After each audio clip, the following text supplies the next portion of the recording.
Facilitating English language learning is a very central initiative with far-reaching benefits.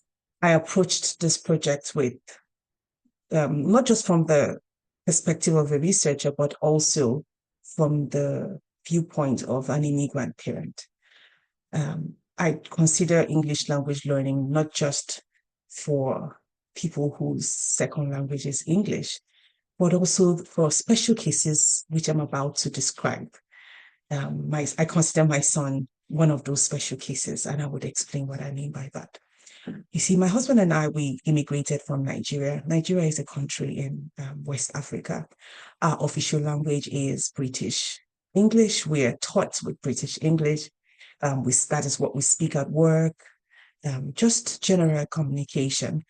But then there are people who don't have formal education, they speak what we term broken English. That is a special Nigerian version of English, sort of what you see with the Jamaicans. You hear them speak Patois.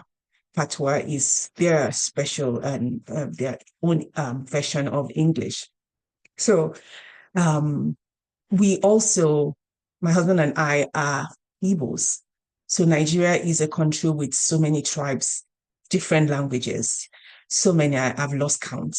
And though we're both Igbos, we speak different dialects, different versions of Igbos.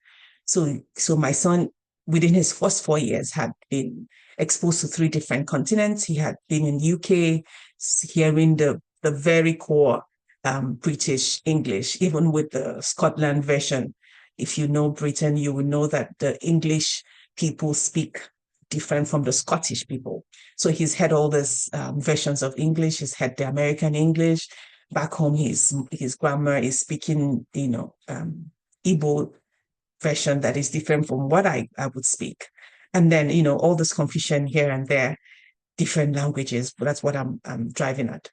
And so by the time he started pre-K in America, he was speaking the English he hears his parents speak. And he had to unlearn terminologies to begin to speak the English he hears in school.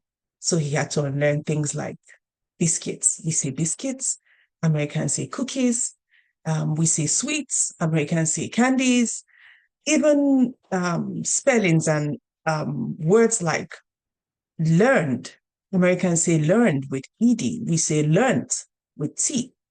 So these are special cases of English language learning that I'm hoping to bring to the forefront for librarians and for educators who are facilitating this English language learning. So you are aware that there are differences in terminologies, there are differences in pronunciations and general expressions of English.